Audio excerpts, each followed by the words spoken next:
उम्मीद है कि हमारे सभी सुनने वालों के जितने भी सवाल थे उन सबका जवाब तो आपके इस प्रेजेंटेशन में ही मिल गया, जी लेकिन फिर भी हम कुछ जनरल और कुछ स्पेशल सवाल हैं जी जो हम चाहेंगे कि आपसे ले लें। जी तो इस्माइल साहब, अ, जो लोग खेती करना चाहते हैं जी और जो खेती को एक नए प्रोफेशन के तौर पे अपनाना चाहते हैं, ऐसे कई सवाल थे। जी उन उन 7 सवालों को मैंने एक में जोड़ा है जी कि एक साहब ने पूछा है कि सर क्या कृषि में भी पैसा है? और दूसरे साहब कहते हैं कि क्या 1 एकड़ की फार्मिंग से मुझे 1 लाख रुपए का फायदा हो सकता है? तीसरे साहब कह रहे हैं कि मैं बिल्कुल नया फार्मर हूँ, मुझे कौन सी क्रॉप के साथ खेती शुरू करनी चाहिए और इस प्रकार की कृषि सेल्फ सस्टेनेबल कैसे हो सकती है? मुझे लगता है इन सब का जवाब आप तो एक ही बार में दे सकते हैं। जी। बस मेरा एक ही ये है कि जैसा कि आपको हर कंपनी का प्रोडक्ट आता है उसमें छोटा सा एक सितारा डालकर कंडीशंस अप्लाई आता है ना, हाँ, हाँ, हाँ, हाँ। इसी तरीके से पर्यावरण भी हमारे लिए एक सितारा डालकर कंडीशंस अप्लाई कह देता है। क्योंकि जहाँ तक कृषि की बात होती है, इसमें किसान के अलावा बहुत सारे पर्यावरण के पैरामीटर्स उसमें इंटरैक्ट करते हैं। मेरी एक ही गुजारिश है कि जो भी भाई लोग अपना पहली बार आप ये खेती करना शुरू करते हैं, तो आप डिज़ाइन जो है परमाकल्चर से फॉलो कर लीजिए। अब इसलिए कहता हूँ कि उनके डिज़ाइन में ये आता है कि आप पहले शुरू करते हैं तो थोड़ा-सा रेज़्ड बेड कर उसमें पालक, साग वगैरह डाल दीजिए। सेकंड राउंड में आप उसको थोड़ा-सा दूर पे हट के उससे थोड़े वेजिटेबल्स जैसा कि भिंडी, बैंगन और ये जो है टमाटर, ऐसी चीज़ें डाल दीजिए। उससे थोड़ा हटकर जो है, थोड़े जो फल के वैराइटीज़ आते हैं, जैसा कि जो स्टैंड बाय कर सकते हैं, जैसे कि नींबू है, डिपेंड्स ऑन मिट्टी। ये एक बात मैं आपको कहना चाहता हूँ कि थोड़े थंब रूल्स होते हैं, इसीलिए मुझे थोड़ा-सा ये हो जाता है जब हम लोग जनरलाइज़ कर देते हैं। खेती को हम जनरलाइज कर ही नहीं सकते। ये घर के 2 बच्चे जब एक साथ नहीं रह सकते, तो मिट्टी को आप जनरलाइज नहीं कर सकते। अगर मिट्टी आपकी अल्कलाइन है, तो आप उसमें एसिड क्रॉप ग्रो कर दीजिए। मिट्टी आपकी अल्कलाइन है, तो एसिड क्रॉप अच्छा डेवलप होता है, जैसा कि सिट्रिक फ्रूट्स, नींबू है, इस तरह की चीज़। अगर आपकी मिट्टी एसिडिक है, तो अल्कलाइन क्रॉप्स अच्छे ग्रो होते हैं, जैसा कि रागी है वगैरह-वगैरह। तो अगर आप डेफिनेटली बहुत इन्वेस्टमेंट नहीं करना चाहता हूँ, मैं थोड़ा-सा बेसिक शुरू करना चाहता हूँ, तो आप हो सके तो माइनर मिलेट्स का ज्वार वगैरह जो सख्ती टाइप के हैं, जो कुछ आपको पैसा आ जाएगा, तो आप ऐसे स्टेप्स में कर देंगे, तो आपको 20-22 दिन में आपको पालक वगैरह कट करके थोड़ा-सा मार्केट जाएगा या आपके घर को आएगा। फिर second row by the time 2 महीने में एक आपको च च 40-45 दिन में आपको भिंडी लगने लगेगी, टमाटर लगने लगेंगे। तो ऐसे स्टेप बाय स्टेप आप कर देंगे, तो आपके लिए अच्छा रहेगा। That is what I advice my farmers. और छोटे से इसमें स्टार्ट कर दीजिए। ये मैं नहीं कह रहा हूँ, इकोनॉमिक मॉडल्स कहते हैं कि small is beautiful, Schumacher's model is small is beautiful. छोटा-सा स्टार्ट कर दीजिए। हर मिट्टी का अपना साइंटिस्ट, इसीलिए मैं हमेशा कहता हूँ और मेरे यहाँ की किताबों में लिखा हूँ, तमिल किताबों में लिखा हूँ कि every farmer is a scientist. आप किसी की बात मत सुनिए, हमारी राय ले लीजिए, लेकिन आप अपनी मर्ज़ी से, आपकी मिट्टी के आप मालिक होते हैं अपनी ज़मीन का, तो सारी चीज़ें मिला के आप कर दीजिए, बहुत अच्छा है। एक सवाल है कि जोधपुर, राजस्थान में जी, सूखा इलाका है, वहाँ जी। पानी कम होता है, बारिश कम होती है और उसके बावजूद जो खेती है वो बारिश पे ही निर्भर है। हुँ। तो ऐसे में ज्वार या बाजरे के अलावा क्या बो सकते हैं जिससे उनकी खेती में उन्हें कुछ लाभ हो सके? नहीं, जहाँ तक पानी अगर बिल्कुल भी नहीं होता है, तो पौधे जो है आपको सिर्फ़ कैक्टस वैरायटी के बनेंगे। आजकल हो एक एक चीज़ ट्राई कर सकते हैं, मुझे अभी तक इल्म नहीं है। ड्रैगन फ्रूट आजकल पिकअप होने लगा है इंडिया में, और क्योंकि उसके लिए पानी कम चाहिए, तो हो सकता है कि उसकी खेती का कोई वहाँ पे एक एक्सपेरिमेंटली शुरू कर सकते हैं, तो अच्छा रहेगा। एक सवाल फिर है कि रूफटॉप गार्डनिंग के लिए कैसे हमें तैयार करना चाहिए जिससे कि हम कुछ जी, जी। अपना इनकम बढ़ा सकें? मुझे अ, लगता है शहर के रहने वाले लोग थोड़ा-सा इस बात को लेके चिंतित रहते हैं और नहीं, नहीं। एक्साइटेड भी रहते हैं, मुझे नहीं, लगता है। चिंतित नहीं है। पैंडेमिक के बाद बहुत सारे लोगों को बहुत सारे परेशान आए हुए हैं, और अगर वो डेफ़िनेटली जो है टेरेस गार्डन वगैरह करेंगे, तो उनकी सेहत के लिए भी अच्छा है और उनके साइकोलॉजिकल स्ट्रेस के लिए भी बहुत अच्छी चीज़ है। बच्चों के लिए भी अच्छी चीज़ है। तो जहाँ तक हो सके आपके टेरेस गार्डन या घर के गार्डन के लिए आप बिल्कुल चिंता मत कीजिए। लोग हमेशा कहते हैं कि आपके लिए ग्रीन थंब होना चाहिए, हर थंब ग्रीन होता है। अगर ग्रीन नहीं होता है, थोड़ा-सा आप स्केच पेन से ग्रीन कलर कर लीजिए, हर थंब ग्रीन होता है। आप बस इतना कर दीजिए कि आपकी मिट्टी जो है थोड़ा-सा लूज़ रहना चाहिए, ज़्यादा टाइट नहीं रहना, क्योंकि बैग में जब रखते हैं तो ज़्यादा टाइट हो जाती है। तो थोड़ा-सा लूज़ मिट्टी, जहाँ तक हो सके 1:1 आप कर दीजिए, 1 मिट्टी, 1 कंपोस्ट मिला दीजिए, तो घर के जो भी सब्ज़ी के पौधे आपको अच्छे आ जाएँगे, कोई प्रॉब्लम नहीं रहेगा।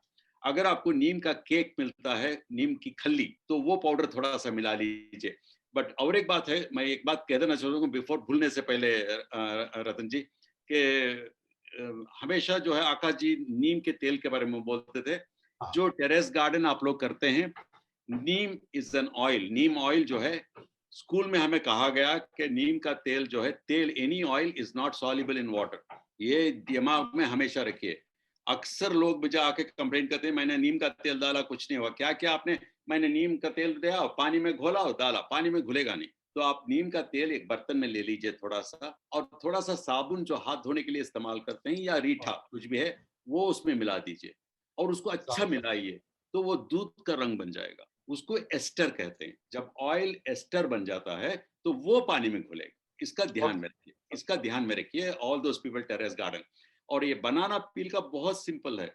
बहुत, मेरे लिए तो हाइबिस्कस में वो व्हाइट ये आता ही नहीं। बस आप केले खाने के बाद केले के छिलके आप कहीं पे एक रोस्ट यानी छाँव में सुखाते रहिए। जैसे आपके पास एक 6-7 छिलके मिल गए, तो एक डब्बे में प्लास्टिक के डब्बे में डालिए, पानी भर दीजिए और बंद करके रख दीजिए 4 दिन। 4 दिन के बाद खोलिए, पानी को निकालिए, डाइल्यूट कर दीजिए और पूरे पौधों पे और मिट्टी पे दे दीजिए। बहुत-बहुत अच्छा रिज़ल्ट आ जाएगा। अर्थवर्म को लेके 2 सवाल हैं हुँ। कि क्या अ, अर्थवर्म एक दूसरी स्पीशीज़ के अर्थवर्म किसी फार्म में लाके इस्तेमाल किए जा सकते हैं या वो लोकल ही अर्थवर्म होने चाहिए? ये ये है ना, बहुत-बहुत अच्छा सवाल है। मैं उनका शुक्रगुज़ार हूँ जो सवाल पूछा है। जो भी सवाल पूछे हैं आपने, बहुत अच्छा सवाल है। हर मिट्टी का अपना केचुआ होता है। ये बात ऐसी हुई थी कि जब मैंने ये काम शुरू किया था 78-79 में, हमने सिर्फ़ लोकल वैरायटी केचुए से ही खाद बनाए। पेरियोनिक्स एस्केवेटस और लैम्पिटो मॉरिशी से खाद बनाए। उस समय बैंगलोर के एक प्रोफ़ेसर, मैं नाम नहीं कहना चाहता, उन्होंने स्टेटमेंट दिया कि जर्मनी से ये अफ्रीकन नाइट क्रॉलर लाकर उन्होंने घुसाड़ दिया। अब ये अफ्रीकन नाइट क्रॉलर इतनी बुरी चीज है कि मैं अपने घर में मेरे अपने देसी केचुए का खाद बना रहा था, लेकिन क्योंकि मैं गोबर या उपली बाहर से लेता हूं, तो ये केचुए अंदर आ गए, तो सारे देसी केचुओं को बाहर रखा। तो आप ये गलती मत कीजिए कि आपके केचुओं को इस केचुए के खेत में छोड़ दीजिए। अगर आप केचुए की खाद बनाना है तो उसको अलग से रखकर आप खाद बनाइए, बट अपने मिट्टी में या अपने खेत में मत दीजिए। इसी तरह से एक सवाल है कि इको फ्रेंडली खेती करने के लिए किस प्रकार की पौधे या किस प्रकार की क्रॉप्स की जा सकती है ऑल क्रॉप्स, जिससे all crops all crops, all crops, all crops के अंदर। और नॉन फर्टाइल लैंड को अगर फर्टाइल लैंड में कन्वर्ट करना हो तो उसमें कितना समय लगेगा और वो कितना कठिन है? मैं कठिन का मतलब अगर बोलना चाहते हैं तो सोडिक सॉइल है, क्योंकि आप लखनऊ से हैं, लखनऊ में आपने बहुत सारे काम किए हैं, तो लखनऊ के आसपास में मोहान है। हाँ, लखनऊ के भूमि सुधार निगम के लिए मैं कंसल्टेंट रहा, तो उनकी सोडिक सॉइल जो मोहान के करीब है, उसको हमने एक्सपेरिमेंटली मित्तल साहब के ज़माने में 4.5 साल में अच्छी खेती बनाई थी। जहाँ कुछ नहीं उगता था, वहाँ हमने धान उगाया और सब्ज़ी उगाई। तो depending on the quality of the soil, इसका टाइम लिमिट नहीं होता है। लेकिन अगर आपके पास इतना समय नहीं है, तो अगर आपके पास मिट्टी सही नहीं है, तो आप जो है पेड़ उगा दीजिए, जैसा कि छोटे-छोटे पेड़, आमला वगैरह। तो उसमें आप ऐसा करेंगे कि गड्ढा बनाएँगे, 3 फुट 3 फुट 3 फुट का गड्ढा बनाएँगे। उसमें बफर सॉइल आप इंट्रोड्यूस करेंगे, यानी बाहर से लाके मिट्टी और खाद वगैरह मिलाकर उसमें पौधे लगाएँगे, तो पौधा बड़ा होगा, जैसे उसकी जड़ें बढ़ते जाएँगे, वो अपने आप को जो है अडॉप्ट कर बढ़ जाएगा। व्हाइट ग्रब की समस्या के बारे में तो आपने बताया, लेकिन कुछ लोग ऐसा चाहते हैं कि ऑर्गेनिक खेती में पेस्ट मैनेजमेंट कैसे की जा सकती है? ये 2 में फ़र्क है। ये उनका सवाल जो है वो ठीक है, क्योंकि जो केमिकल पेस्ट कंट्रोल है, उनके शेड्यूल्स होते हैं कि आप इस तारीख के बाद ये कर दीजिए, इस तारीख के बाद वो कर दीजिए। लेकिन यहाँ पे जो है ज़्यादातर हम लोग खाद पे इम्पोर्टेंस देते हैं हेल्थ पे ज्यादा इंपॉर्टेंस देते हैं। तो पौधे में अंदर से जो है, ऑक्सफोर्ड यूनिवर्सिटी का रिजल्ट, एक रिसर्च है जो कहता है कि इन पौधों में जो ऑर्गेनिक से ग्रो होते हैं उसमें सैलिसिलिक एसिड कंटेंट ज्यादा होता है। तो अगर सैलिसिलिक एसिड कंटेंट अगर ज्यादा हो गया तो that is the precursor of aspirin, तो उसमें रेसिस्टेंट प्रॉपर्टी डेवलप हो जाती है, तो ज्यादा अटैक नहीं होता है। और अगर अटैक भी होता है तो उसको जो है आप इस तरीके के स्प्रेज जो भी होते हैं उसको दे सकते हैं, और कंपेनियन क्रॉपिंग कर सकते, जैसा कि हरी हरी धनिया, तिल, और ये पीले गेंद के फूल वगैरह जो है, ये तमाम जो है पेस्ट कंट्रोल में यूज होते हैं। एक सवाल हमारे पास आया है मध्य प्रदेश के खारगोन से। वे कहते हैं कि वो गर्म जगह है, वहाँ पे तापमान अधिक रहता है, तो केले की फसल के बाद कौन सी फसल की खेती करनी चाहिए जिससे अच्छा उत्पादन हो और अच्छी इनकम हो खारगोन में केले की फसल के मैं बाद? उस एरिया का उतना मैं इल्म नहीं है, तो मैं उनको रॉन्ग एडवाइस नहीं देना चाहूंगा। कुछ बड़े थ्योरी से संबंधित सवाल हैं कि ऑर्गेनिक फार्मिंग में लेबर शॉर्टेज और बढ़ी हुई लेबर कॉस्ट की वजह से वो सस्टेनेबल नहीं हो पाती, तो उसको सस्टेनेबल कैसे बनाया जाए? मैं क्या करूं बोलो, ये जो है बहुत अच्छे, हमने बहुत सारी चीजें बना रखी हैं, बहुत सारी चीजें बना रखी हैं। इसका एग्जाम्पल भी है मेरे पास। मैं एक छोटी सी चीजें हैं, जैसे कि आपके पास अगर साथ में गाय भी है वहां पे, तो बहुत इजी तरीके से आप बहुत सारी चीजें वहां कर सकते हैं। जैसा कि अगर आप मुझे 1 मिनट देंगे तो, ये 1 मिनट 1 मिनट। एक सवाल और है। हाँ, पूछिए पूछिए, आप पूछते रहिए, पूछिए पूछिए, आप सवाल जी जी पूछिए। जी। कि कम से कम एक 5 या 6 लोगों के परिवार के लिए सस्टेनेबल एग्रीकल्चर के लिए कितनी जमीन चाहिए हो? हाँ, ये 1 एकड़ जमीन में भी आप कर सकते हैं, ये 1 एकड़ में भी कर सकते हैं, कोई प्रॉब्लम नहीं। अच्छा। और अगर छोटे प्लॉट्स हैं तो उनको यूजफुल करने के लिए क्या कोई अलग तरह की खेती होनी चाहिए? कुछ नहीं, कुछ अलग तरीके की नहीं होती है। जहाँ तक हो सके आप पॉली क्रॉपिंग करेंगे तो मल्टीपल क्रॉपिंग, या जैसे कि आकाश जी बता रहे थे 5 लेयर क्रॉपिंग वगैरह के लिए तो इन्वेस्टमेंट चाहिए। तो क्योंकि इनके पास तो पैसों की कमी होती है, तो आप बिना इन्वेस्टमेंट के सिंपल मल्टीपल क्रॉपिंग, जैसा कि हम लोग कहते हैं, जैसे कि अब अभी आपने पूछा केले के बारे में, केले के साथ अगर अगर आपके पास चीकू ग्रो करते हैं, चीकू के बाजू में अगर आप केले का पेड़ लगाते हैं तो केले कम लगेंगे लेकिन आपके चीकू बहुत अच्छे आएंगे। तो ये आपके कंपेनियन क्रॉप्स ऐसे होते हैं जो ये पोटैश जो है ज्यादा जो है आपको दे देता है, और उस पोटैश की वजह से इनके लिए बहुत सारे फायदे हो जाते हैं। केवल 2-3 सवाल और हैं। एक ये कि मेडिसिनल प्लांट्स अगर उगाना चाहें तो जी, उसके लिए क्या करना चाहिए और किस तरह के मेडिसिन जो कि मेडिसिनल प्लांट से होती हैं उनके बारे में विचार किया जा सकता है? मेडिसिनल प्लांट्स आपके लिए जो है इतने सारे हैं ना, आपको डिसाइड करना पड़ेगा कि आपके एरिया में कौन से बिकेंगे और कौन सा इजी मार्केट आपको मिलेगा। तो उस तरीके का पौधा जो मेडिसिनल प्लांट्स हैं आपको उगा सकते, तुलसी है, ये हमारा क्या बोलते हैं अजवाइन है, बहुत सारे पौधे हैं। तो आपको डिसाइड करना पड़ेगा कि कौन सा पौधा, कौन सी चीज वहां पे चलेगी, वो देखना एक पड़ेगा। सवाल और है कि क्या ऑर्गेनिक फार्मिंग में बायो एंजाइम्स का उपयोग भी किया जा सकता है? ये एंजाइम्स जो है आपको पौधे ऑटोमेटिक आ जाते हैं, तो कहाँ से आपको करेंगे आप, कोई प्रॉब्लम नहीं है। एंजाइम्स आपको, ये जो इवन खाद जो बनता है, खाद में बहुत सारे एंजाइम्स आते हैं, बहुत सारे एंजाइम्स आते हैं। रतन जी, एक छोटा सा एक स्लाइड बता देता हूँ मैं लोगों के लिए, इफ यू हाँ डोंट हाँ, बिल्कुल। माफ करना थोड़ा सा, क्योंकि पूछ रहे थे, ये हमने कुरुक्षेत्र को बुलाया गया था मुझे। तो कुरुक्षेत्र में जो है वहाँ का हार्वेस्ट बढ़ाना था, तो वो गौशाला में क्या कहते, बड़े बड़े गाय थे उनके पास, तो उनके पास बड़ा इन्वेस्टमेंट, इसको हमने किसानों के लिए ऐसा अडॉप्ट किया है। अगर आपके पास साथ में जो है गाय भी पालते हैं तो बस इस तरीके के 2 टैंकी बना लीजिए। ये एक टैंकी बोरवेल पानी के लिए, और एक टैंकी जो है आपका जो गौशाला रहेगा जहाँ पे गाय बनते हैं, उसको रोज में 2 बार साफ करते हैं पानी देके। गोबर आप ले लीजिए, लेकिन थोड़ा सा गोबर लगा हुआ रहेगा, गौमूत्र रहेगा। तो वो इस तरीके से, इसको गौर से देखिए आप, ये है गौशाला, ये पानी हम संप पे कलेक्ट कर लेते हैं। करने के बाद ये दोनों मोटर ऑन करते हैं, दोनों मोटर ऑन करते हैं, ये बोरवेल का पानी, ये कैटल शेड का पानी। जैसे बाहर आता है बोरवेल का पानी 90% और कैटल शेड का पानी 10%, और ये जैसे अंदर जाता है तो मिट्टी की खुशबू अपने आप आ जाती है, बस, वेरी सिंपल। तो क्योंकि लेबर नहीं है, जैसा कि उन्होंने कहा लेबर नहीं मिलता है, तो सिंप्लीफाई कर दीजिए जहां तक हो सके। मेरी एक ही गुजारिश है, जो भाई लोग केमिकल फार्मिंग करते हैं और आप सोचना चाहते हैं कि ऑर्गेनिक सही है या नहीं है, उनके लिए एक ही रिक्वेस्ट है कि कुएं से जो पानी आकर टैंकी में गिरता है और फिर बहता है खेत में, जिस टैंकी में गिरता है उसमें एक बोरिया, जो जूट का बोरिया होता है, उस बोरिये में आप गोबर डाल दीजिए, बांध कर उसमें टांग दीजिए। जो पानी बहेगा वो गोबर को लेकर बहेगा और आप खुद अपने आंखों से देखिए कि वो पौधे कैसे बढ़ते हैं और दूसरे पौधे के तुलना में। बस बाद में आप डिसाइड कर लीजिए। बस एक अंतिम सवाल है इस्माइल साहब। जी। एक साहब ने पूछा है कि क्या हम केमिकल फर्टिलाइजर्स को पूरी तरह से बैन कर सकते हैं? क्या ये संभव है? ये संभव अब नहीं है, अब नहीं है। एंड आपने देखा होगा कि मैंने सारे लेक्चर में मैंने केमिकल के अगेंस्ट में कुछ बात नहीं किया, क्योंकि मैं अपनी एनर्जी किसी के नेगेटिव के बात कर कर खोना नहीं चाहता। हम बस ऑर्गेनिक में कितना आगे बढ़ सकते हैं और कैसे कैसे लेके जा सकते हैं, इसके तुलना में हम लोग काम करेंगे। अब जो हालत है उसमें केमिकल को फुल्ली हम लोग स्टॉप नहीं कर पाएंगे, क्योंकि उनकी बड़ी लॉबी है। हमें खुशी होना चाहिए कि जब हमने ये काम शुरू किया था उस समय अगर मैं कहूँ कि एक वर्कशॉप करना चाहता हूँ तो एक भी आदमी आगे नहीं आता।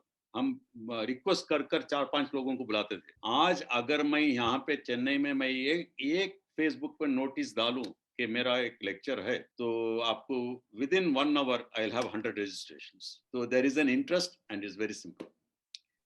Thank you so much. किसी ने लास्ट सवाल पूछा है कि गोबर में कोई फर्क है, इसके बारे में चेन्नई में बहुत बड़ा प्रॉब्लम हुआ था, तो मैंने मेरे स्टूडेंट को, एक एमफिल स्टूडेंट को मैंने प्रोजेक्ट दिया था। सारे गोबर एक ही हैं, बस quantity wise there is a difference, quality wise they all have the same microorganisms. वो मुझे याद है अभी। इस तुलना में प्रॉब्लम आता है, क्योंकि जो बात करते हैं फार्मिंग के बारे में वो लोग जो है फॉरेन का डेटा लेकर यहाँ बात करते हैं। फॉरेन में स्टॉल फीडिंग होती है, हिंदुस्तान में जर्सी काऊ को स्टॉल फीडिंग नहीं होती है। उनको घास भी खिलाते हैं, खली भी खिलाते हैं, भूसा भी खिलाते हैं, तो उसका गोबर एक ही सका होता है, unless it is a stall feeding where you feed with cow feed, with cattle feed, which has antibiotics. मुझे याद है आपके प्रेजेंटेशन में भी आपने दोनों गायों के बारे में बताया था कि दोनों का गोबर एक सा ही होता है। Thank you so much professor Ismail, बहुत बहुत धन्यवाद आपका। आपका बहुत समय हमने लिया, लेकिन इतने सवाल आपसे जुड़े हुए विषय के बारे में थे कि मुझे लगा कि उन सबकी जिज्ञासा शांत हो। इसके लिए हम आपके बहुत बहुत आभारी हैं। बहुत धन्यवाद। Thank you. धन्यवाद।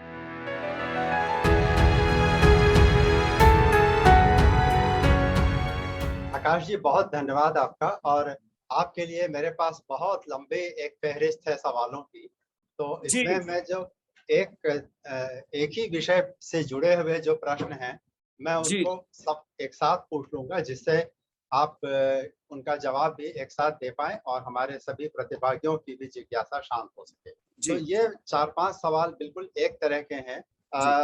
हमारे एक प्रतिभागी कहते हैं कि सर, कृषि करके पैसा कमाना चाहते हैं, ऐसे युवा जिन्हें खेती का कुछ ज्ञान नहीं है और बेरोजगार हैं, वे खेती में कैसे शुरुआत करके सफल हो सकते हैं?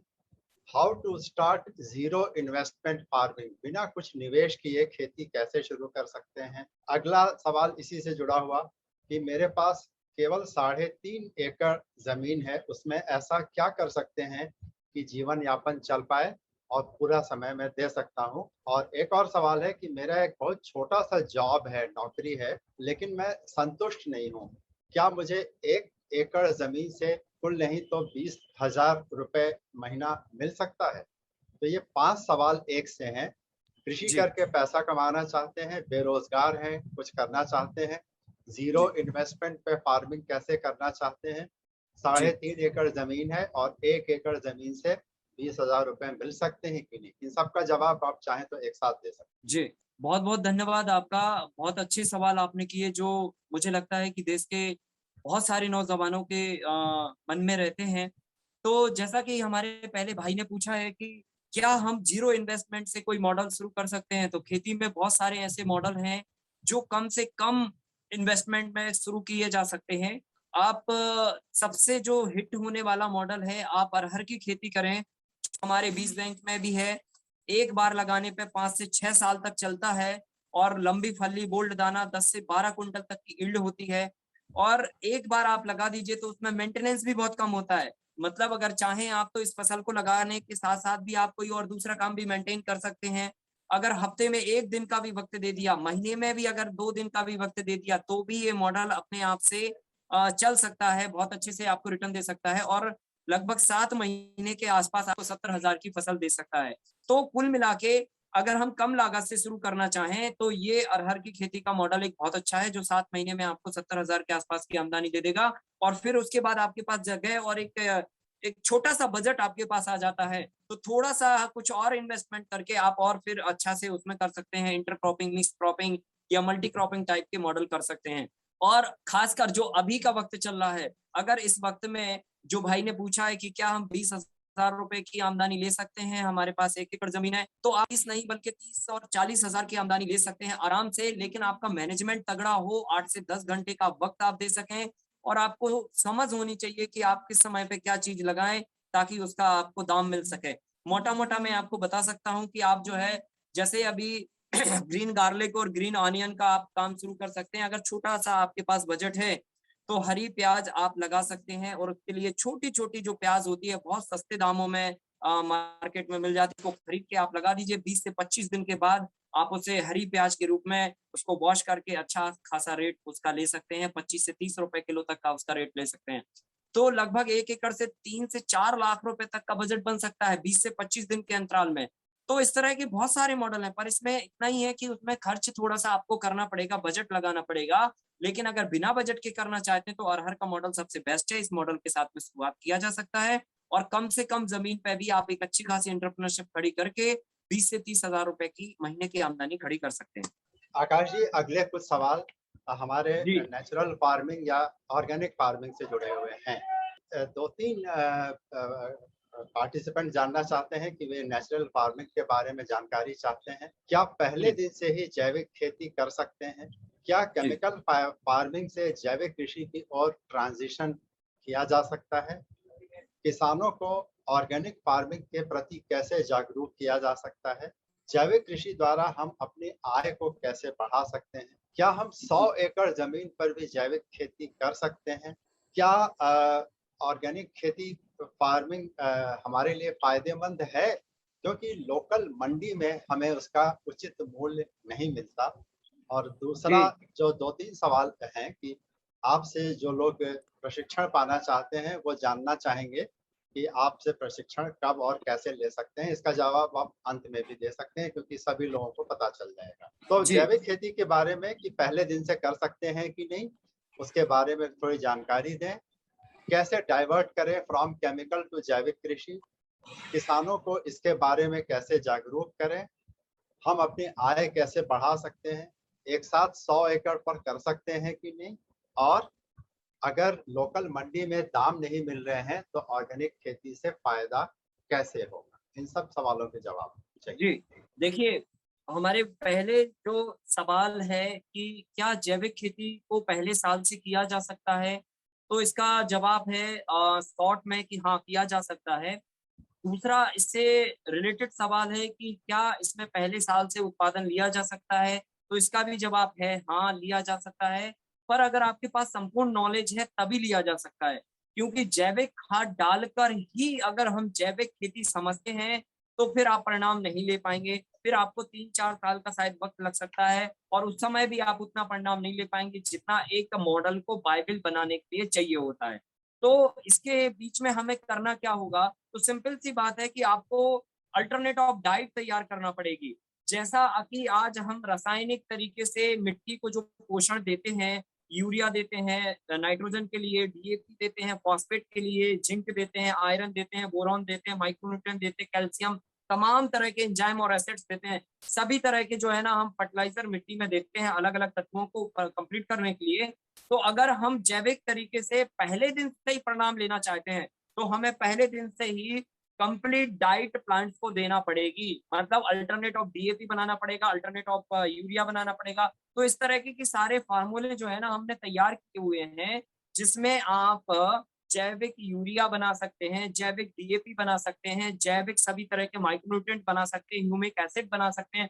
तो ये जब आप बनाएंगे और इनका आप संतुलित आहार मिट्टी को देंगे तो आप पहले दिन से परिणाम ले पाएंगे। और रही बात जैविक उत्पाद की, कि आज अगर हम जैविक खाद डालना चाहते हैं तो क्या आज हमारा जो उत्पाद है वो जैविक होगा, तो पहले साल से ही जो है आप उसको जैविक उत्पाद कह के बेच सकते हैं। लेकिन अगर सर्टिफिकेशन व्यवस्था में जाएंगे तो गवर्नमेंट की जो नॉर्म्स हैं उसको फुलफिल करना पड़ेंगे, और उसका 3 साल तक आप बिना सर्टिफिकेट के लोगों को बेचेंगे और फिर 3 साल के बाद सर्टिफिकेट के साथ में बेच सकते हैं।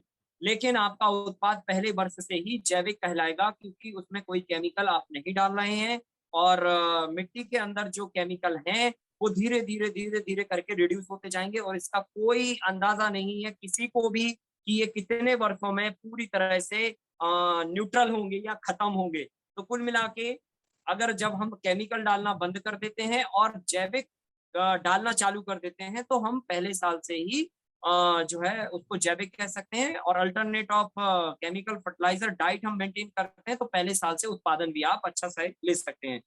अच्छा, किसानों को मोटिवेट करने का एक ही माध्यम होता है हिंदुस्तान में, एक सबसे बड़ा अच्छा पॉइंट कह लीजिए या फिर वीक पॉइंट कह लीजिए, कि जब कोई एक व्यक्ति आपके ही क्षेत्र का, आपके ही बीच में, आपके ही तरीके से थोड़ा बदलाव करके खेती में कुछ परिणाम लाता है तो बाकी के किसान उसको फॉलो करने लगते हैं। इसका मतलब ये है कि अगर आपको पता है कि लेयर फार्मिंग करके या ये करके कुछ हम बेहतर कर सकते हैं तो आप अपने एरिया में पहले अपना मॉडल सेट करिए और खुद अपना परफॉर्मेंस दिखाइए लोगों को कि हमने ये परिणाम लिए हैं। जब आप परिणाम दिखा देंगे लोग देखने लग जाएंगे, उनको भरोसा होगा, लोग अपने आप जुड़ने लग जाएंगे और फिर वो डाइवर्ट होने लग जाएंगे।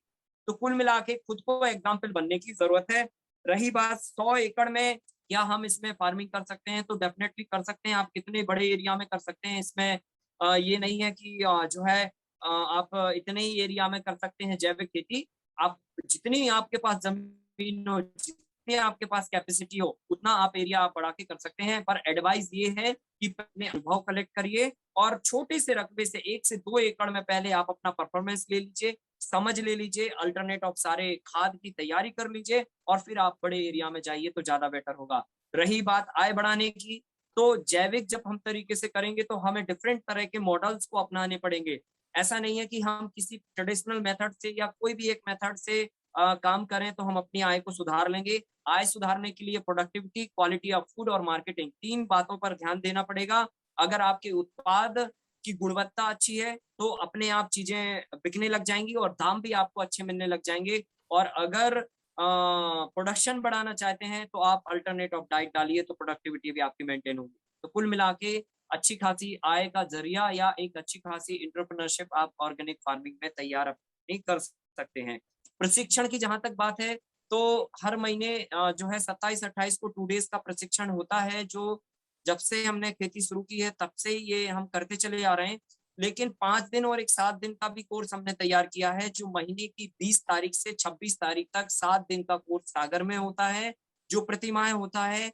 किसी कारण बस किसी माह अगर नहीं हुआ तो वो बहुत रेयर होता है, लेकिन 20 से 26 तारीख की तारीख नियत है और एक 5 से 9 तारीख की तारीख नियत है, जो प्रतिमाह 5 दिन के शिविर के लिए होती है। तो 5 और 7 दिन का जो शिविर होता है वो पूरी तरह से प्रैक्टिकल होता है। इसमें हर चीज जो है ना हम प्रैक्टिकल करके सिखाने की कोशिश करते हैं और मैक्सिमम चीजें जो टेक्निक है फार्मिंग की वो देने की कोशिश करते हैं, ताकि जो है नए जो इंटरप्रेन्योर हैं या नए लोग हैं जो युवा हैं वो उनको सारी बातें पता चल सके और पूरे नॉलेज के साथ में वो फार्मिंग कर सकें। आकाश जी, बहुत जल्द हम कुछ सवाल आपसे मल्टी लेयर फार्मिंग के बारे में करना चाहेंगे। इससे जी। जुड़े हुए कुछ सवाल हैं। इन विच मंथ्स, हम लोग किस महीने में 5 लेयर की फार्मिंग शुरू कर सकते हैं? मल्टी लेयर फार्मिंग में टोटल कॉस्ट कितनी होती है? क्या हम कच्छ, गुजरात का जो एक सूखा इलाका है, क्या हम कच्छ में मल्टी लेवल फार्मिंग कर सकते हैं? नंबर नेक्स्ट है कि कौन सा मेथड सबसे अच्छा है, ओपन बेड विद आरसीसी पिट या एचडीपीई बेड? तो ये 4 सवाल हैं कि मल्टी लेयर फार्मिंग में टोटल कॉस्ट कितनी होती है, किन महीनों में की जा सकती है, इसके फार्मिंग की पूरी जानकारी दें कि क्या ये कच्छ में हो सकता है या नहीं। और अगला ये कि बेस्ट मेथड क्या है, ओपन बेड विद आरसीसी पिट या एचडीपीई बेड? इनका जवाब दें। देखिए, जहां तक लेयर फार्मिंग की बात है 5 लेयर में परिणाम लेने की जहां तक बात है, तो इस मॉडल को अगर आप फरवरी मंथ से शुरू करते हैं तो सबसे गुड टाइम होता है पूरा फरवरी, first week of February to end February, या विद इन 15 मार्च तक अधिकतम मैक्सिमम कर सकते हैं। फिर उसके बाद अगर आप जाते हैं तो फिर 4 लेयर, 3 लेयर, 2 लेयर, इस तरह से फिर आगे के महीनों में आप कर सकते हैं। पर 5 लेयर में अगर आपको काम करना है तो फरवरी का महीना सबसे बेस्ट होता है। फिर इसके बाद अगर हम कॉस्ट की बात कर लें तो देखिए ये मॉडल पूरी तरह से स्वावलंबी है, जिस पर आज हम पूरी बातचीत टिका के रखे हुए हैं। तो ये मॉडल में जो भी चीजें लगती हैं वो आपके इर्द गिर्द आसपास के संसाधनों से जुटाई जा सकती हैं। पर स्टार्टिंग में हर व्यक्ति स्वावलंबी नहीं हो सकता, हर किसान स्वावलंबी नहीं हो सकता, क्योंकि वो पहले से ऑलरेडी फार्मिंग कर रहा होता तो शायद होता भी। लेकिन आप ये 2-3 साल के अंदर व्यवस्था कर सकते हैं। तो अभी स्टार्टिंग फेज में जो चीजें हमें बाहर से परचेज करना पड़ेगी उसकी एक कॉस्ट होगी। तो मोटी-मोटी चीजें, अगर हमें बैम्बू खरीदना किसी दूसरे किसान से, या जो भी घास इसमें लगती है या जो भी चीजें लगती हैं, मोटा-मोटा बजट आप मान के चलिए समथिंग विथ सीड्स के 1.5 लाख रुपए के आसपास आपको खर्च करना पड़ेंगे। और ये बजट जो है ना लगभग आपका 5 साल तक चलेगा, क्योंकि इसमें जो भी चीजें लगने वाली हैं वो आपके 5 साल तक आपको इसकी वो सर्वाइव करेंगी। फिर इसके बाद जो कक्ष की बात है, कक्ष में नहीं, इसको पूरे हिंदुस्तान के सभी इलाकों में किया जा सकता है। कॉम्बिनेशंस बदल जाते हैं, फसलें उगाने का टाइम बदल जाता है, थोड़ा-सा इतना डिफरेंट होता है, बाकी ये मॉडल आप पूरे दुनिया में कहीं पे भी कर सकते हैं। फिर इसके बाद जो बैग की बात आपने कही कि आरसीसी करना चाहिए या प्लास्टिक एसडीपी करना चाहिए। अगर आप अर्थवम कंपोस्ट बना रहे हैं या फिर नॉर्मल कंपोस्ट बना रहे हैं, तो फिर आपको एसडीपी बैग इस्तेमाल करना चाहिए, क्योंकि इसमें जब हम कंपोस्टिंग अर्थवम के साथ में करते हैं तो आरसीसी का जो नेचर होता है वो ठंडा होता है, और ठंडा होने के कारण केंचुए की जो बॉडी होती है वो बॉडी ठंडेपन को अडॉप्ट नहीं करती है, क्योंकि उसकी स्किन, उसकी बॉडी के अंदर पानी होता है, केवल हड्डी इसका स्ट्रक्चर नहीं होता है। तो एसडीपी बैग ही बेस्ट होता है उस काम के लिए। अदरवाइज आप इन दोनों को विड्रॉ करके आप ओपन में भी, पेड़ की छाया में भी इस काम को आराम से कर सकते हैं सहजता के साथ में। तो वो और बेटर विकल्प है जिसमें कोई कॉस्टिंग नहीं लगनी, और इन दोनों से बेहतर होगा वो। आकाश जी, एक सवाल है कि भारत में देसी बीज अपना स्थान वापस कैसे पा सकते हैं और बड़े स्तर पर देसी बीज को कैसे प्रमोट किया जा सकता है? जी, देखिए, देसी बीजों की जहाँ तक बात है तो मैंने बताया कि लाखों करोड़ों वैरायटियाँ हमारे हिंदुस्तान में थी, लेकिन वो कुछ हरित क्रांति के दौर में सारी कंटामिनेटेड हो गई, हाइब्रिड बन गई, संकरीकरण हो गया। लेकिन अभी भी हमारे देश में अभी भी हज़ारों प्रजातियाँ ऐसी हैं, रेयर प्रजातियाँ बहुत इंटीरियल में, जिनको हम संरक्षित कर सकते हैं, जिनको हम बचा सकते हैं। और भारत में ऐसे बहुत सारे लोग हैं, फार्मर हैं, हीरे हैं, जिन्होंने देसी बीजों पर बचाने पे काफ़ी काम किया हुआ है। बहुत सारे फार्मर हैं हमारे देश में जिनको पद्म भी हुआ है देसी बीजों को बचाने को लेकर। तो हम उन लोगों से जुड़ सकते हैं और लोकल की जो प्रजातियाँ हैं उनसे लेके और उनका बीज हम सिलेक्शन प्रोसेस से बना सकते हैं। तो वो हम ट्रेनिंग के माध्यम से बताते ही हैं, और हमने खुद भी अपना देसी बीज बैंक बनाया है, जिसमें हमने लगभग 40 से 45 वैरायटियों को जो है रिजर्व किया हुआ है, और बहुत सारी इंडिजिनियस वैरायटीज हैं, कुछ हमारी लोकल बहुत पैतृक भी हैं, और कुछ हमने सिलेक्शन करके उनका बीज बैंक में संरक्षण किया है, और वो हजारों किसानों को हम बांटते हैं। तो कुछ बीज आप चाहें तो हमसे भी ले सकते हैं, और कुछ बीज जो है जो लोगों ने बीज बचाने पे काम किया है उनसे ले सकते हैं। और फिर बीज को कैसे हम सिलेक्शन प्रोसेस से अपना बीज बैंक में पुनः उसको बीज के रूप में इस्तेमाल कर सकते हैं, उसकी प्रोसेस को समझकर जो है हम अपना खुद का फिर बीज निरंतर आगे बढ़ा सकते हैं, और हम बीज बाहर से लेने से इस तरीके से बच जाएंगे। मल्टी लेवल फार्मिंग से जुड़े दो सवाल रह गए थे। एक सवाल जी, ये है कि मल्टी लेयर में बारिश के बाद क्या-क्या फसलें लगा सकते हैं, जैसे बैगन, धनिया, टमाटर, मेथी या अन्य, जिससे कोई आमदनी हो सके? और दूसरा सवाल ये कि शुरू में इंटरक्रॉपिंग रहेगा या फिर सीधा 5 लेयर फार्मिंग कर सकते हैं, और किस क्रॉप या प्रणाली से ये शुरुआत की जा सकती है? बरसात के बाद कौन-कौन सी फसल लगाएं, और जी, शुरुआत में ही इंटरक्रॉपिंग करें या सीधे 5 लेयर? जी। देखिए, अगर हम इस मौसम की बात करें, बारिश के समय की खासकर, तो इस समय पे आप 2 लेयर से ही बस काम शुरू कर सकते हैं। क्योंकि इस समय पे क्या होता है कि शेडो बहुत ज्यादा होता है, बादलों की छाया होती है, पानी की डेंसिटी भी होती है, तो धूप और हवा सभी फसलों के लिए चाहिए होती है, तो छाया में बहुत ज्यादा हम फसलें नहीं लगा सकते हैं। यहाँ पर इस समय पे हम जुलाई, अगस्त, सितंबर और अक्टूबर तक हम 2 लेयर के साथ में शुरुआत करें और 5 लेयर की शुरुआत हम फरवरी से करें। और जो है इसमें जो आपका दूसरा सवाल क्या था? दूसरा सवाल ये था कि बारिश के बाद कौन-कौन सी फसलें लगा सकते हैं मल्टी लेयर में, जी, जैसे बैगन, धनिया, टमाटर, मेथी या कोई अन्य जिससे कुछ आमदनी हो सके? जी। देखिए बैगन, टमाटर, भिंडी, मिर्ची ये सारी चीज़ें लग सकती हैं, पर इनके कॉम्बिनेशंस जो है ना अलग-अलग होंगे, अलग-अलग मंथ में। तो इसके लिए जो है आप हमारे नंबर पे व्हाट्सएप पे इंक्वायरी अगर लिखेंगे कि हमें इस समय पर बोई जाने वाली फसलों के कॉम्बिनेशन दे दीजिए, तो हम आपको सीधा लिस्ट फॉरवर्ड कर देंगे। तो उस लिस्ट में से कोई भी एक कॉम्बिनेशन जो आपके यहाँ लोकल में होता है या जो चीज़ का आपके पास मार्केट है, वो लगा के आप उसकी अच्छी खासी आमदनी ले सकते हैं। आकाश जी, कुछ सवाल हैं जिनका मैं चाहूँगा कि संक्षिप्त उत्तर जल्दी-जल्दी हम देते चलें। जी, 2 सवाल हैं कि जो लोग शहर में रहते हैं और उनके जी। पास ज़्यादा जगह नहीं है और क्या वो टेरेस पे या रूफ गार्डनिंग कर सकते हैं? और इसके लिए फैक्ट्री से निकलने वाला मिनरल वाटर फैक्ट्री से निकलने वाला पानी भी इस्तेमाल हो सकता है कि नहीं?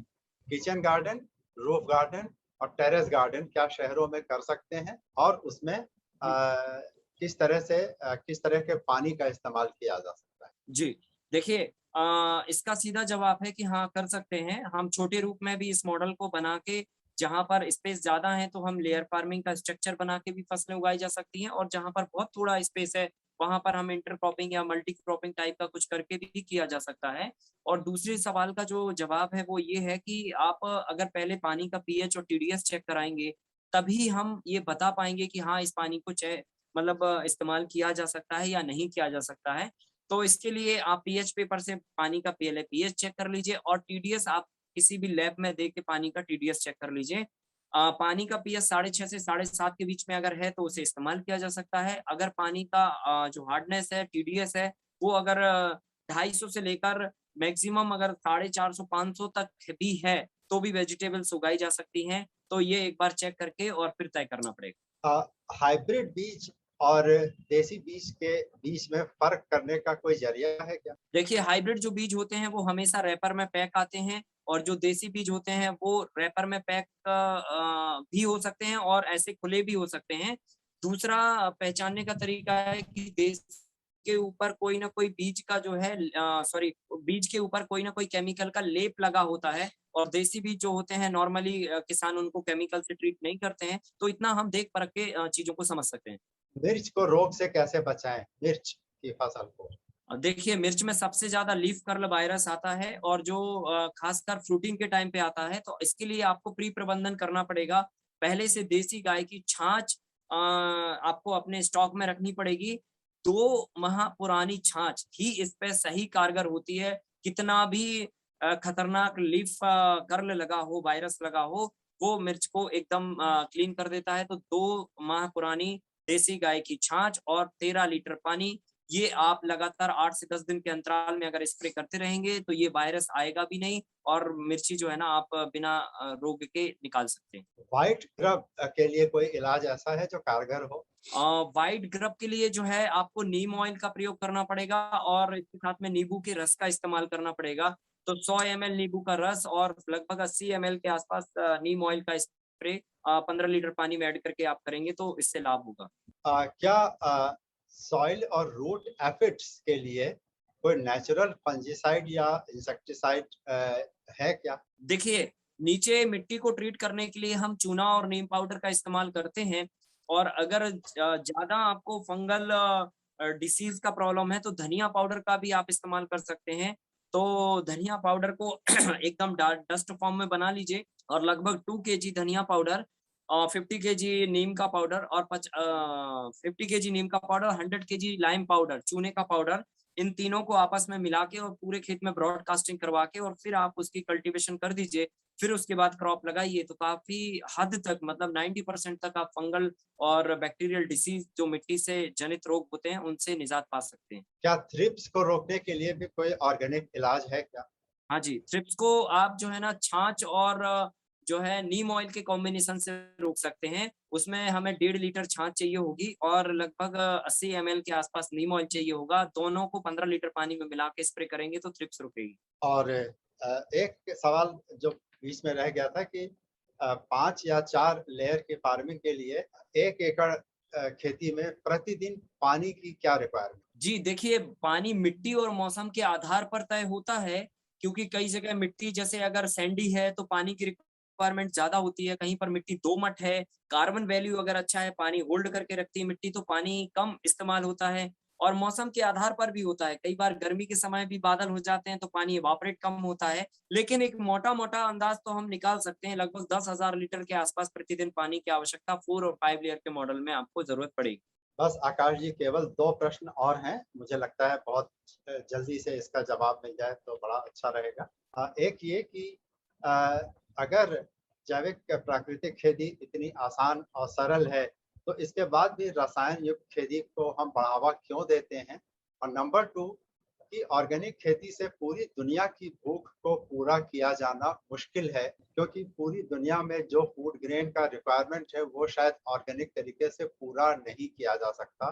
तो केमिकल फर्टिलाइजर्स का इस्तेमाल तो बना ही रहेगा, तो ये बैलेंस कैसे आए? जी, देखिए पहली बात का जो जवाब है कि जैविक खेती में फ़ायदा होता है तो फिर इसे हम मास स्केल पे क्यों नहीं अपना पा रहे हैं? पहली बात तो ये है कि हमने अपने जो रिसोर्सेज़ थे ऑर्गेनिक फार्मिंग को होने के लिए, वो रिसोर्सेज़ हमने खत्म कर दिए। जैसे हमारे पास पहले बायोडायवर्सिटी थी, हमारे पास बायो वेस्ट बहुत सारा था, काऊ डंक हमारे पास था। हिंदुस्तान में एक समय हुआ करता था जब 3 करोड़ गाय थी और 1.5 करोड़ लोग थे। आज हिंदुस्तान की सिचुएशन ये है कि 150 करोड़ की आबादी होने को जा रही है और हमारे पास 3 करोड़ के आसपास गाय हैं। तो मतलब जो है ना हमारे पास जो बायोमास की रिक्वायरमेंट है वो काफ़ी कम है और रही बात इसमें ये कि भाई जब इसमें इतना फ़ायदा है तो लोग इसे अपना क्यों नहीं रहे हैं या केमिकल को क्यों बढ़ावा दिया जा रहा? कारण ये है क्योंकि हमें रेडीमेड लेने की आदत लग गई है।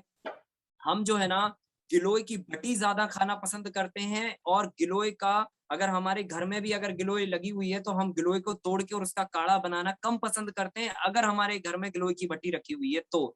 तो इसलिए जब हमारे सामने एक रेडीमेड विकल्प होता है तो हम थोड़ा-सा लेज़ी हो गए हैं क्योंकि खा भी तो रहे हैं ना वही। तो इसलिए जो है थोड़ा-सा हमारी जो आदत है उसमें बदलाव हो चुका है इसलिए इसको हम मास स्केल पे नहीं अपना पा रहे हैं। और जो फूड खाद्यान्न की जो व्यवस्था की बात है कि वर्ल्ड की जो हमारी रिक्वायरमेंट है, अगर हम केमिकल नहीं करेंगे, तो हम इसको पूरा नहीं कर सकते। ये एकमात्र हमारा भ्रम है।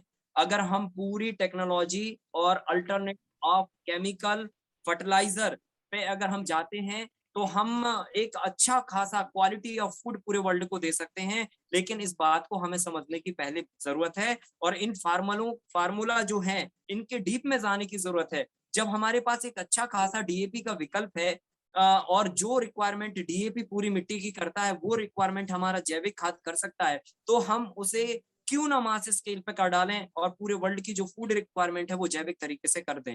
हिंदुस्तान में इतनी पोटेंशियल है कि पूरा हिंदुस्तान अगर सही ढंग से खेती करने पे आ जाए और पूरी तरह से अगर जैविक करे, तो वो काफ़ी वर्ल्ड के लोगों को जैविक फूड खिला सकता है। तो ओवरऑल बात ये है कि हम पूरी दुनिया की भी जो रिक्वायरमेंट है वो हम जैविक खेती से पूरा कर सकते हैं पर हमें अल्टरनेट ऑफ डाइट संतुलित आहार और संपूर्ण आहार मिट्टी को देना पड़ेगा तो हम फूड की रिक्वायरमेंट भी पूरी कर सकते हैं परंतु अभी जो वर्तमान में परिस्थितियां बनी हुई हैं कि केमिकल फर्टिलाइजर और जो है जैविक के बीच हम कैसे संतुलन बना के काम करें तो इसके लिए हमें जो है कम से कम तो 50% रिसोर्सेज को हमें साथ में लेके चलना होगा जैसे कि हरी खाद ग्रीन मैन्योर जो ना तो केमिकल फार्मिंग का हिस्सा है ना जैविक फार्मिंग का हिस्सा है ना कोई ये फार्मूला है ये तो हमारे खेत की जो एक उर्वरा शक्ति है इसको बढ़ाने का माध्यम है तो साल में एक बार या 3 साल में एक बार अगर हम हरी खाद का प्रयोग करते हैं ढैंचा सन उड़द मूंग इस तरह की फसलों को बोकर मिट्टी में वापस जोतते हैं तो कार्बन वैल्यू बढ़ेगी तो हमें कुछ ना कुछ इस तरह के नेचुरल रिसोर्सेज जो इजी तौर पर हम अपने खेतों पर कर सकते हैं उनको साथ में लेकर चलना पड़ेगा तो हम दोनों को आपस में समन्वय बना के एक दिन ऐसा आएगा कि हम पूरी तरह से जैविक हो पाएंगे और हर थाली में विषमुक्त अन्न दे पाएंगे। आकाश जी, बस अंतिम 2 सवाल। पहला ये कि एक्सोटिक या विदेशी सब्जियां अगर हम उगाना चाहें तो उन्हें जी पॉली हाउस में उगाना चाहिए या खुले में? देखिए एक्सोटिक वेजिटेबल के लिए एक विशेष संतुलित तापमान की आवश्यकता होती है विशेष और संतुलित विशेष तापमान का मतलब होता है कि उनको 20 से 25 डिग्री के आसपास का तापमान चाहिए होता है या मैक्सिमम 30 डिग्री तक का।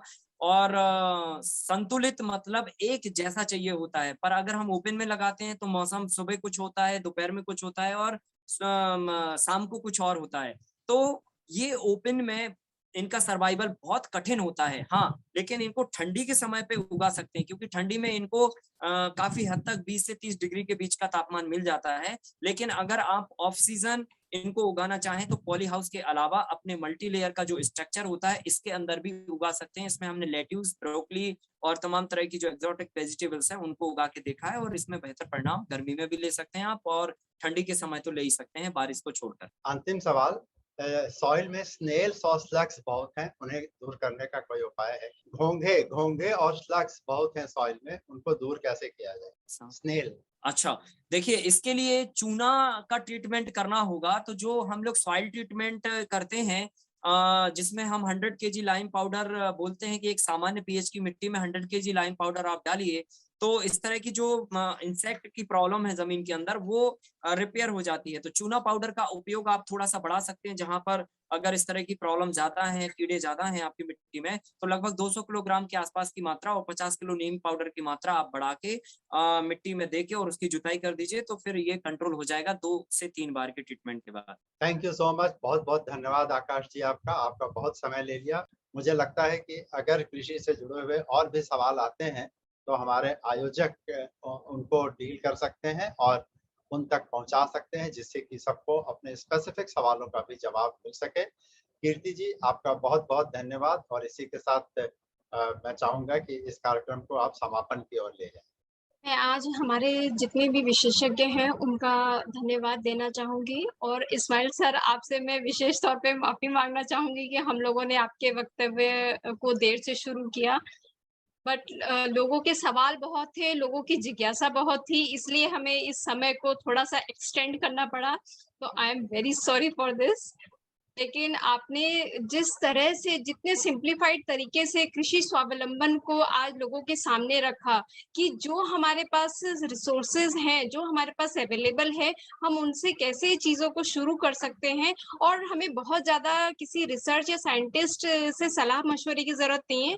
जो हमारे पास छोटी-छोटी चीज़ें हैं, उन्हीं से हम टेस्टिंग करके आगे बढ़ सकते हैं। तो आपका विशेष धन्यवाद है। और जो हमारी टीम से जुड़ना चाहते हैं, वो हमारे इस वेबिनार के अंत में जो फीडबैक फॉर्म है उन्हें भेजकर हमसे संपर्क कर सकते हैं, या हमें ईमेल कर सकते हैं info.ogi@gmail.com पर, या हमारी वेबसाइट के थ्रू भी हमसे संपर्क कर सकते हैं। इस कार्यक्रम के पीछे बहुत सारे लोगों का योगदान है, मैं उन सभी का हार्दिक अभिनंदन करती हूँ, और हमारे जो वॉलंटियर्स हैं उनको भी विशेष आभार। अपर्णा जी, पूर्वी शाह जी, नीलिमा जी, आशीष जी, आलोक जी, गरिमा जी, अनूप जी, आप लोगों को भी बहुत-बहुत आभार। और अगले हफ्ते 31 जुलाई शनिवार शाम 5 बजे हमारे इस वेबिनार श्रृंखला के जो चौथा विषय है, भोजन और स्वास्थ्य, उस पे चर्चा होगी। और इसी के साथ मैं जो हमारे पैनलिस्ट हैं, जो हमारे विशेषज्ञ हैं, उन लोगों को मैं विशेष आभार देना चाहती हूँ। तो आकाश चौरसिया सर के लिए धन्यवाद पत्र है, और जो इस्माइल सर हैं उनके लिए धन्यवाद पत्र हैं, और हमारे जो पूरे कार्यक्रम के जो संचालक हैं श्री रतन मनीलाल जी, आपको भी धन्यवाद पत्र है। तो इसी के साथ मैं आज के इस कार्यक्रम का समापन करती हूँ, और आशा करती हूँ कि आप सभी लोग से अगले हफ्ते फिर से एक बार भेंट होगी। यदि आपने अभी तक हमारा चैनल सब्सक्राइब नहीं किया है तो इसको सब्सक्राइब कर लीजिए, लाइक कीजिए और ज़्यादा से ज़्यादा लोगों से शेयर कीजिए, ताकि ये स्वावलंबन का अभियान यूं ही सदैव जारी रहे और हम आपकी जिज्ञासाओं को हल देते रहें। धन्यवाद।